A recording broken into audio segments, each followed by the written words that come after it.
आज दिन में हमारे पार्टी प्रेसिडेंट बैरिस्टर सफदुद्दीन ओवैसी साहब ने आज मुस्तफाबाद विधानसभा क्षेत्र के लिए ताहिर हुसैन साहब के परिवार आज मजलिस में शामिल हुआ। आप सबने खबरों के माध्यम से और वो हमारे प्रत्याशी के तौर पर उनकी घोषणा हुई है। इसी को लेकर दिन में सभी मीडिया के साथियों से बात नहीं की थी, प्रेस कॉन्फ्रेंस के माध्यम से आज आपके सामने सबसे बातचीत होगी। और हमारे बीच हमारे दिल्ली प्रदेश के इंचार्ज एक्स MP और शेर महाराष्ट्र इम्तियाज जलील साहब भी मौजूद हैं और बहुत सारी बातें जो भी सवाल आपको पूछना होगा वो आप पूछेंगे। और हमारे साथ आज प्रेस कॉन्फ्रेंस में ताहिर हुसैन साहब की वाइफ भी मौजूद है, शमा अंजुम जी, और ताहिर हुसैन साहब के बेटे शादाब भी मौजूद हैं। वो भी आपके सवालों का जवाब देंगे। और आज प्रेस कॉन्फ्रेंस इस बात के लिए रखा गया है कि भाई जो हमारी आज पार्टी ने बिल्कुल बजाया विधानसभा चुनाव लड़ने को लेकर, इसकी हमें आगे की क्या रणनीति है इस पर हम आपसे बातचीत करेंगे। तो मैं दिल्ली प्रदेश और इस बात की सूचित कर रहा हूँ कि सब एक एक करके सवाल करें और हम सबके जवाब देंगे और आप प्रेस कॉन्फ्रेंस को इसमें जो है सुचारू रूप से चलाएं। अब एक एक करके साथी जो नेशनल मीडिया है जो हमारी वो सवाल कर लें, उसके बाद फिर हम जो हमारे यूट्यूबर साथी हैं जो सोशल मीडिया के साथी हैं उनको हम एक एक करके मौका देंगे। ठीक है, शुरुआत कीजिए। ये गाने की पर जो है उनकी ट्रेनिंग मीडिया के सामने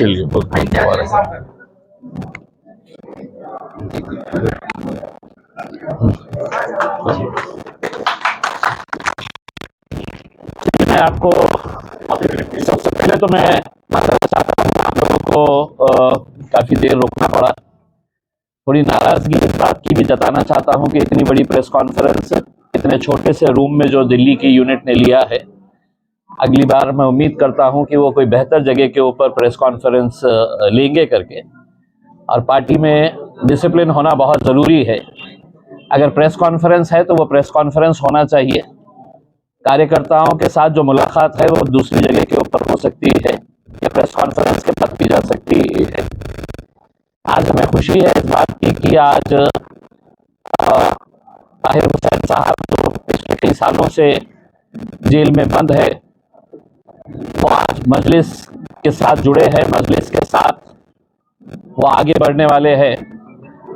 उनका बेटा, उनकी मिसेस, उनकी वाइफ आज बैरिस्टर असदुद्दीन ओवैसी साहब की मौजूदगी के अंदर उन्होंने पार्टी में शमूलियत हासिल की। और हमें खुशी है इस बात की कि बैरिस्टर साहब ने दिल्ली के जो विधानसभा के इलेक्शंस होने वाले हैं उसमें पहले सीट की घोषणा उन्होंने कर दी है। और एक तरीके से हमने यहाँ से अपने चुनावी प्रचार का और हमारी चुनाव का बिगुल हमने बजा दिया है। और आपको पता है कि मजलिस इत्तेहादुल मुस्लिमीन पिछले जो नगर पालिका के इलेक्शंस हुए थे उसमें भी हमने हिस्सा लिया था। और मेरी ज़ाती राय ये है कि मजलिस इत्तेहादुल मुस्लिमीन के लिए यहाँ पर एक तरीके से एक बंजर ज़मीन है और हमने पिछले कुछ सालों से यहाँ पर मेहनत करते आए हैं। ठीक है, हमें शुरुआती दौर के अंदर कामयाबी नहीं मिली, लेकिन जिस तरीके से मेहनत और जिस तरीके से काम पिछले कुछ वक्त के अंदर हुआ है, ख़ास तौर से हमारे दिल्ली के सदर शोएब जमाई साहब जिस तरीके से मजलिस को मजबूत करने का काम कर रहे हैं, हमें यकीन है कि इस बार जो है वो MIM पार्टी दिल्ली के अंदर अपना झंडा ज़रूर लहराएगी और हम पूरी मजबूती के साथ इंशाल्लाह ये इलेक्शन लड़ेंगे, आगे बढ़ेंगे। और आप खुद देख सकते हैं कि हमारे अपने इलाके जो है वहाँ की हालात कैसे हैं करके। मैं पिछले 10 सालों से इन इलाकों का दौरा करता हूँ तो मुझे ये एहसास होता है कि क्या यहाँ पर वाकई में कोई डेवलपमेंट नाम का शब्द और इन इलाकों का कोई रिश्ता है भी या नहीं है। पहले जो मैंने इन इलाकों की हालत देखा था वही हालत आज भी हमको देखने को नजर आती है उसमें। लेकिन यही है, अब फिर दोबारा वही लोग आपके बीच में आएंगे, वही लोग आकर आपको फिर सेक्युलरिज्म का चोला पिनाने की कोशिश करेंगे। फिर आपको डर दिखाया जाएगा कि देखिए भाई हमारा वोट बढ़ गया तो पार्टी आ जाएगी करके। यही खेल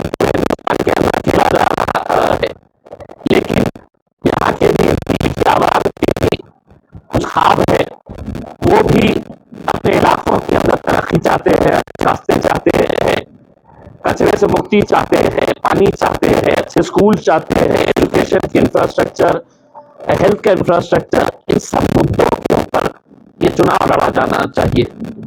लेकिन आप देख रहे हैं कि हर जगह के ऊपर चुनाव लड़ा रहा है, तो ऐसे ऐसे मुद्दों को लेकर हम चुनावी मैदान के अंदर उतरते हैं।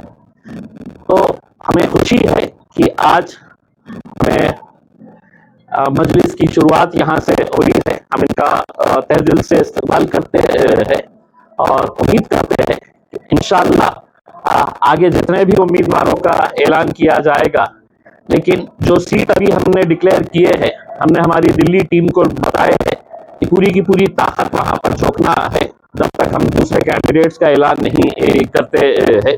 और मैंने एक फर्क जो पिछले 5 सालों के अंदर मैंने देखा है, 5 साल पहले हमें लोगों के पास जाना पड़ रहा था, उम्मीदवारों के पास जाना पड़ रहा था कि हमें अब इन 5 सालों के अंदर एक ऐसा दिख रहा हूं कि बहुत सारे उम्मीदवार हमारे टच में है, अच्छे अच्छे मजबूत उम्मीदवार हमारे टच में है और उन्होंने खारिज किया आपके अगर कुछ सवाल होंगे तो। इम्तियाज भाई, बीजेपी ने साफ तौर पे कहा है कि ताहिर हुसैन जो दिल्ली दंगों के आरोपी है, उनको जो कोई भी वोट देगा, उनको वोट देने का मतलब है कि वो दिल्ली दंगा को सपोर्ट करता है। और जो आईबी ऑफिसर अंकित शर्मा जी की मौत हुई, उनकी मौत देखिए, अंकित शर्मा की मौत मैं एक सवाल पूछना चाहता हूँ, साथ में प्रज्ञा कौन है?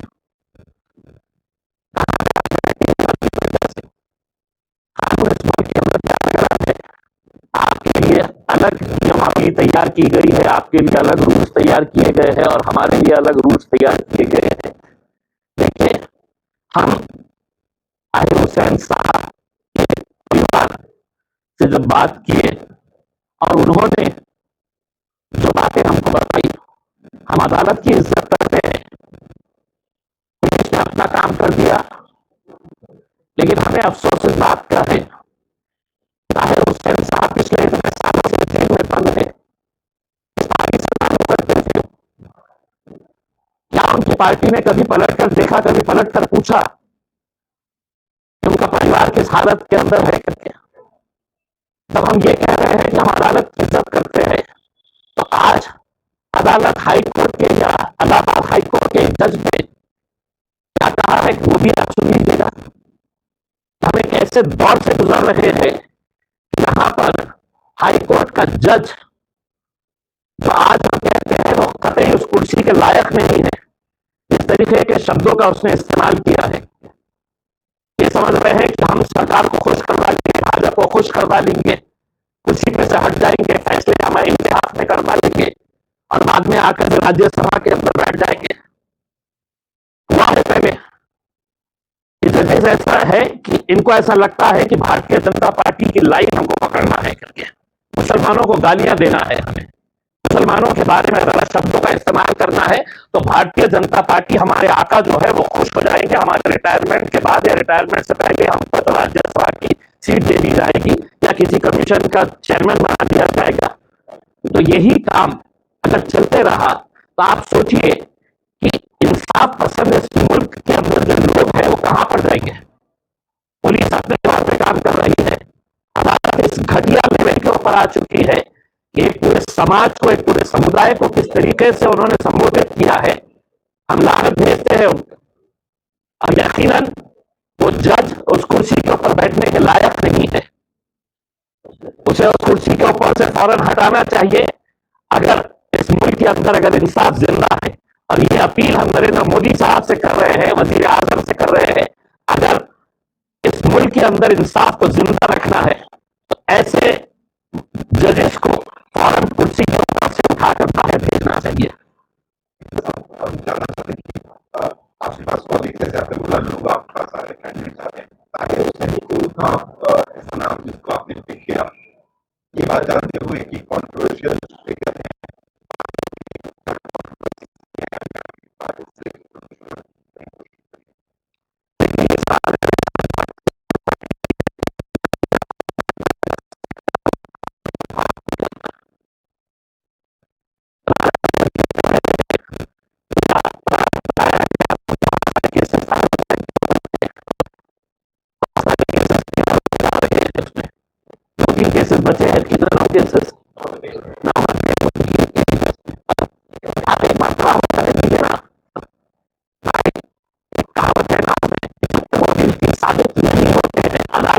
गया हुआ है मामला उसमें।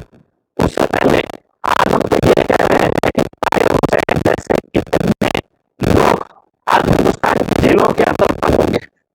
आप लोगों क्या हुआ, कई ऐसे वाकयात कि कई साल आदमी जेल में सड़ रहा है, बाद में मैटर जाता है नीचे की कोर्ट से हाई कोर्ट, हाई कोर्ट से सुप्रीम कोर्ट, सुप्रीम कोर्ट कई सालों के बाद फिर गुनाह साबित करके छोड़ देता है।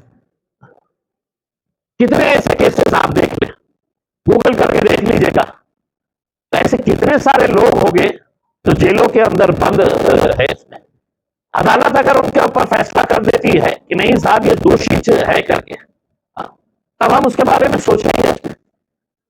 लेकिन हम तो आपको ये कह रहे हैं कि हिंदुस्तान की जेलों के अंदर जाके टटोलिए आप कि कैसे लोगों को तो जेलों में ठूसा जा रहा है।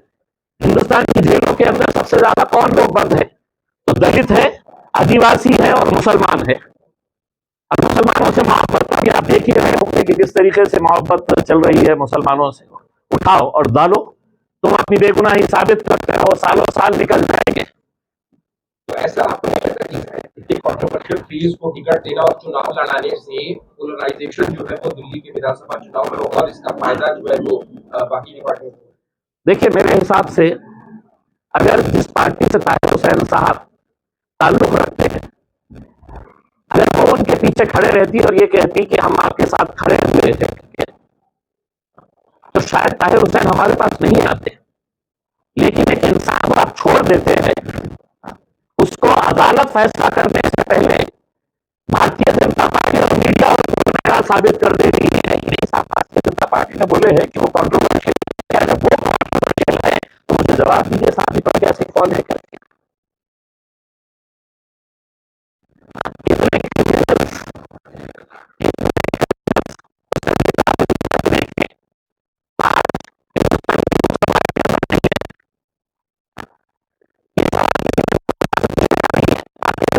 पूछेगा नहीं कि कितने सारे क्रिमिनल्स आज उनके विधानसभा अलग अलग राज्यों के अंदर है, भारतीय जनता पार्टी की हुकूमत है, तो आपको जवाब मिल जाएगा उसमें। आप एक ताहिर हुसैन से बड़े परेशान हो गए हैं, मेरा एक ताहिर हुसैन क्यों आ गया है मेरे पास, तो सारा हिंदुस्तान हम खड़े रहेंगे ताहिर हुसैन के साथ, पूरी ताकत के साथ खड़े रहेंगे। जिसको जो बोलना है, जिसको जो समझना है समझिए, हम उन्हें लड़ाएंगे और मजबूती के साथ उनके साथ कांधे से कांधा लगाकर खड़े रहेंगे।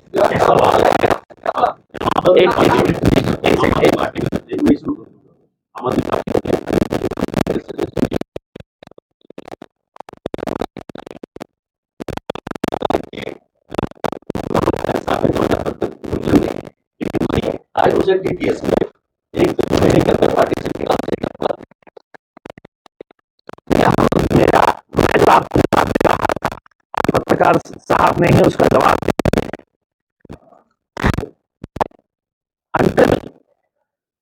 आप जब तक गुनहगार साबित नहीं होते जेल में तो अगर है तो ऐसा स्टेटमेंट डाल दिएगा। बहुत शौक है पुलिस वालों को, हमें बहुत पसंद आते हैं, पकड़िए डाल दीजिएगा जेल के अंदर, अब सालों साल लग जाएंगे। अदालतों का कैसा मामला चल रहा है मैंने आपके साथ बताया। ये साल जो इंसानों के बर्बाद होते हैं ये बता सकती है क्योंकि आज तक ऐसा हुआ है कि किसी बेगुनाह को अदालत में 10 साल के बाद छोड़ा है।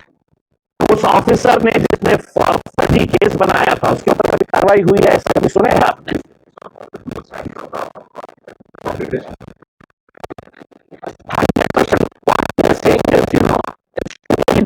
Standards of Aam Aadmi Party. On the one side, when their leaders go in jail, they say that law. Let the court come out and say that we are guilty. But when it comes to Tahir Hussain, immediately, instantly, when it happens, they just throw him out of the party. They don't even bother to meet his family members, ask what the condition is.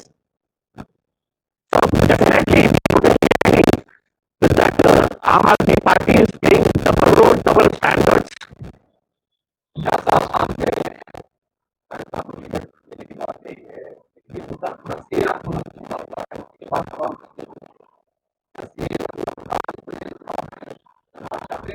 देखिए साहब, CA क्या होता था,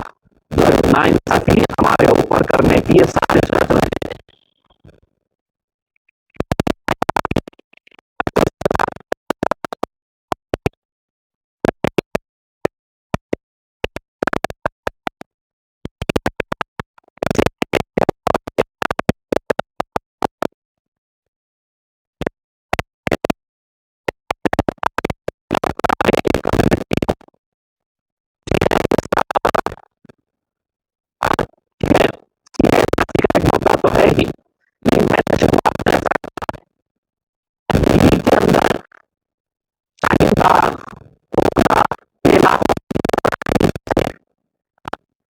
सड़क पे से वहां से आने के लिए दिल्ली मतलब हिंदुस्तान का दिल कहा जाता है, देश की राजधानी है। और यहाँ बड़े बड़े बातें करते हैं पार्लियामेंट के अंदर था, मोदी जी कैसी बातें करते हैं, फिर मतलब बिल्कुल क्या दिखा देते हैं सपना।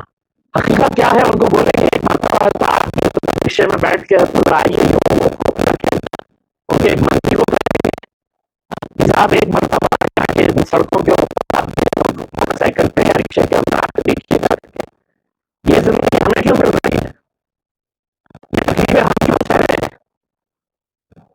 एक शहर के अंदर दो शहर कैसे बसते हैं कि जहां पर वो रहेंगे तो हर चीज चकाचक, और हम जहां पर रहेंगे तो ऐसे ही गलियों से गुजर के हमें देखना पड़ेगा।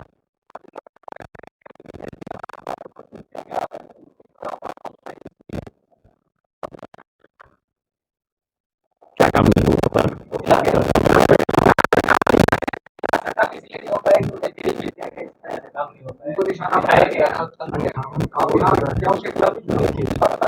मेरी तो उनसे ये राय रहेगी, ये बात अंदर चले गए थे, आपने लोगों के साथ इंसाफ नहीं किया, हो सकता है दोबारा आप अंदर चले जाए तो अब इस बार इलेक्शन ही ना लड़े, आप मजलिस के साथ जुड़ जाए, मजलिस के जो भी उम्मीदवार है उसको मदद करिए, और फिर जब आप अंदर जाएंगे तो हम आपके लिए आवाज उठाएंगे।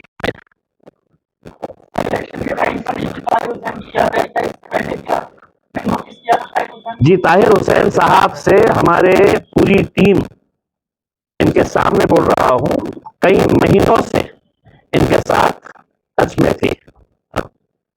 इलेक्शन की तो इन्होंने फैसला किया है, अगर ये बोले हम इलेक्शन नहीं लड़ रहे तो भी हम उनके परिवार के साथ पूरी ताकत के साथ खड़े रहेंगे।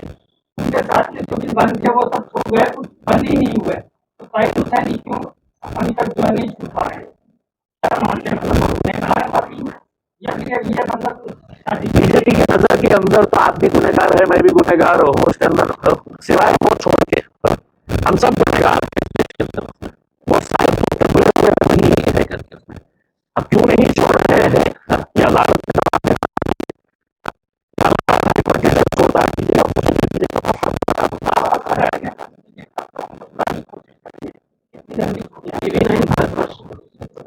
करेंगे, हम पूरी कोशिश के साथ खड़े हैं और यकीनन जो भी मदद करेगी हम करेंगे।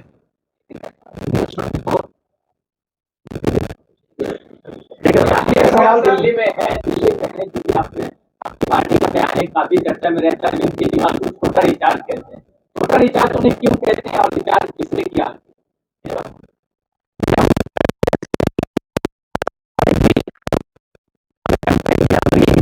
छोटा रिचार्ज करके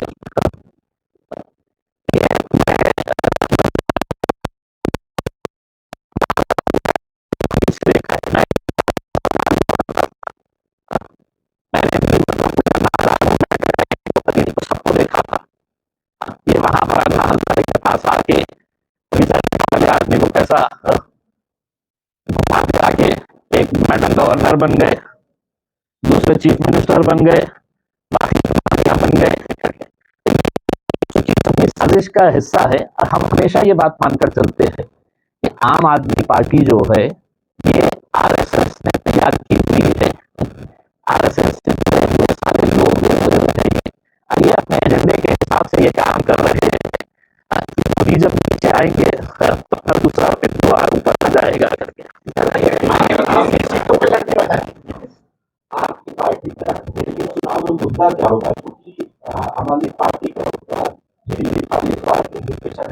बीजेपी का अपना एजेंडा है, आपने एजेंडा नहीं है। मैं तो आपको बता दिया हूँ ना, आपके सवाल के जवाब मैंने बता दिया हूँ कि मुझे यहाँ पर आने के लिए आप लोग अगर इस इलाके से जब जाएंगे तो आप लोग खुद देख लीजिएगा दिल्ली जैसी राजधानी के अंदर यहाँ पर किस तरीके के हालात की जिंदगी गुजार रहे हैं करके सीटें लड़ेंगे। ये हमारे शोएब जमाई साहब है, सदर है, उनकी टीम है, ऐसे ऐसे अपने उम्मीदवारों को शॉर्टलिस्ट करेंगे, बताएंगे हमें, उसका सर्वे करेंगे और सर्वे करने के बाद डिसाइड करेंगे। विधानसभा की सीट से आप किस कैंडिडेट को अभी तक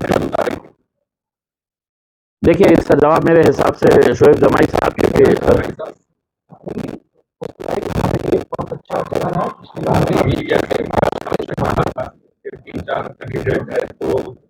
जैसा अभी हमारे हमारी पहली कोशिश हमेशा ये होती है कि हमारे अपने कार्यकर्ता और ताहिर हुसैन साहब ताहिर हुसैन साहब पिछले 6 महीनों से अभी के परिवार के साथ हैं। और आज वो सामने आए, लेकिन इनको पता है कि इनकी मुसीबत इस समय में सारी पार्टियों ने धोखा दे दिया। कोई आज तक नहीं कि आज से 6 महीना पहले जब हम मीडिया को लेकर इनके घर गए हैं, तो आप पूछ सकते हैं इनसे कि आज तक हमारे पापा को गए हुए 4 साल हो गए, 4.5 साल हो गए। पहली बार कोई पार्टी हमारे पास आई हमारा हाल चाल पूछने। हम उस वक्त चुनाव की वजह से नहीं गए, चुनाव तो था नहीं, तो हमारा परिवार का हिस्सा है और आज हम हमें शामिल हुए इसलिए ये बात जो है ये ओखला में और तमाम जगह शामिल होती है। वो हमारे ही लोग हैं और सब अपने हैं। दूसरी पार्टियों में जो लोग हैं वो तो मजबूरी के तहत है और वो चाहते हैं। बैरिस्टर सुदीन ओवैसी साहब को कौन नहीं पसंद करता है, उनका स्वागत है, ये इनका परिवार है। जो अच्छे हमारे लिए होंगे और हम सर्वे के बाद में हुआ था, जमीन साहब ने कहा कि 6 महीने पहले हम पीड़ित परिवार से मिले, तो बाकी 4 साल क्यों लगे आपको परिवार से मिलने को, और कितने ऐसे पीड़ित परिवार से मिले हैं अभी शोएब जमाई साहब अभी पहले दूसरे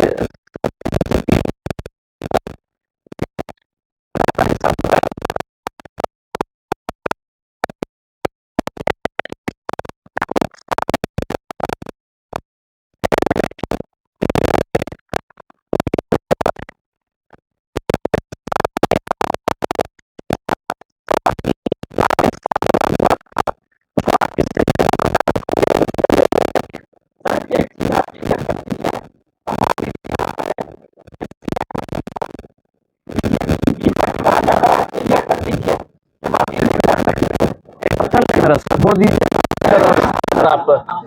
मेरे हिसाब से ये हिंदुस्तान का शायद ही कोई पत्रकार बचा होगा जिसने ये सवाल नहीं किया। ऐसा लगता है कि ये सवाल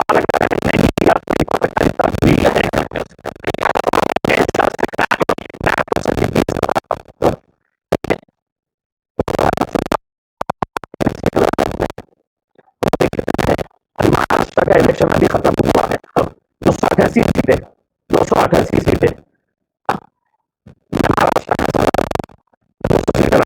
और कोई उफ करके मुझे नहीं बोल सकता था, कोई उफ करके नहीं बोल सकता था। 200 कितने सीटें लड़ाए हमने, 12 सीटें लड़ाई हमने, 4 हमारे उसमें दलित भाई भी थे, 16 सीटें थी उसमें। तो ये जो है ना बहुत घसा पीटा सवाल हो गया है। कुछ नया इजाद करिएगा, कुछ नया इन्वेंट करिएगा और फिर पूछिएगा। जी, जहाँ पार्टी की बुनियाद है तेलंगाना के अंदर, वहाँ कम सीटों पे चुनाव लड़ते हैं, अन्य स्टेट में जाते हैं तो ज्यादा सीटों पे चुनाव लड़ते हैं, इसकी वजह क्या होती है? देखिए, पूरा हैदराबाद हमने कैप्चर करे हुए है, 7 MLAs है, MP है करके उसमें है। एक शहर के अंदर जो कैपिटल सिटी है हमने पूरा कैप्चर कर लिए है। जब आप पार्टी को बढ़ाते हैं, आप जब पार्टी के साथ जुड़ते हैं, हर इंसान की ख्वाहिश होती है कि साथ में मैंने मेहनत किया हुआ हो करके। जो 5 साल पहले या कुछ साल पहले जो कॉर्पोरेशन का इलेक्शन लड़ रहे थे, उनकी ख्वाहिश होती है कि साहब देखिए मैंने इतने वोट लिया था, अब मैंने पिछले 2-2.5 साल से तो बहुत मेहनत कर रहा हूँ, मुझे MLA का टिकट देना चाहिए करके। इसमें तो लोगों की ख्वाहिशें होती है उसके अंदर। ऐसा नहीं है कि वहां पे इतने क्यों लड़ रहे, यहाँ पे इतने कम क्यों लड़ रहे। अब अगर मैंने महाराष्ट्र के अंदर 200 लड़ लिया होता तो सबसे ज्यादा तकलीफ किसको, आपको ही हुई होती थी ना।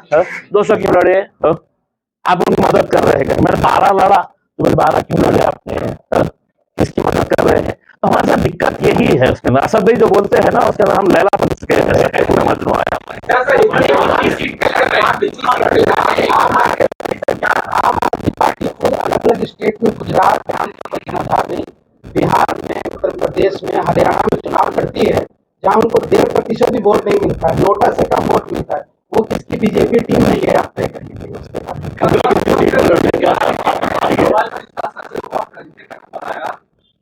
लगातार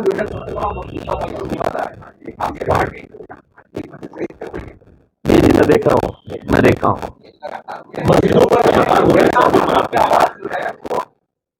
देखिए, मुझे तो हमको सबको यह ऐसा लगता था कि भगवान मंदिरों में बसते हैं करके। ये हमने हमेशा से ये सुना है, देखा है कि भगवान मंदिरों में बसते हैं करके, लेकिन हुकूमत जब से आई है वो मस्जिदों में ढूंढ रही है कि हर मस्जिद के नीचे हमें एक मंदिर नजर आ रही है।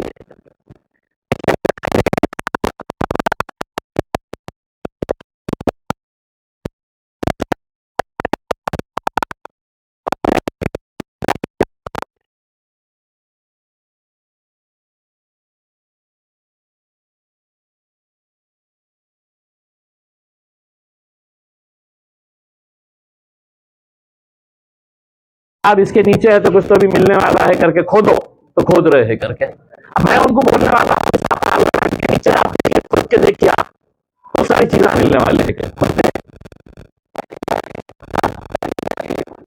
मेरे को भी हमने कोई ना कोई तो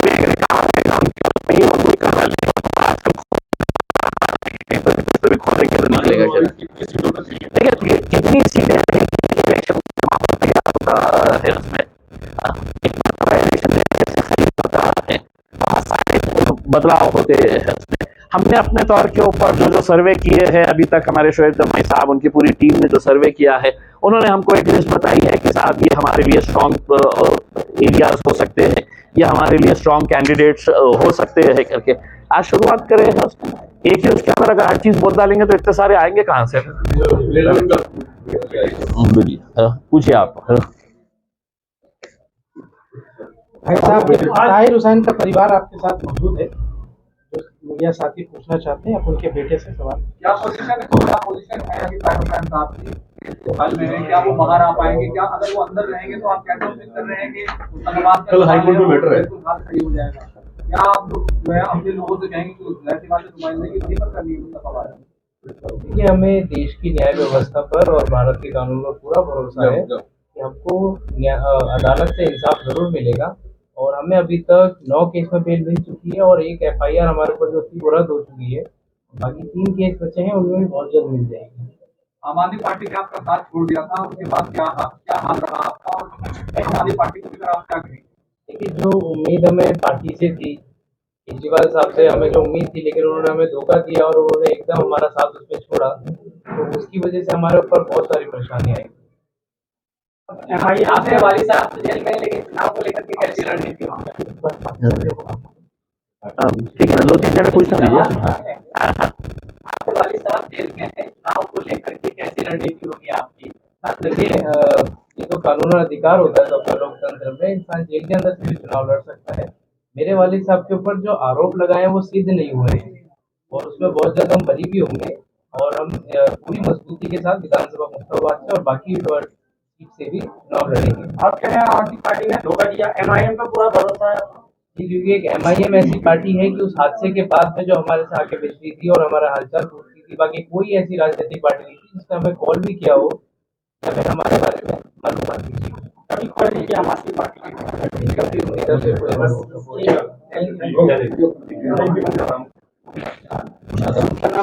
शादाब, वाइफ का नाम है शमा।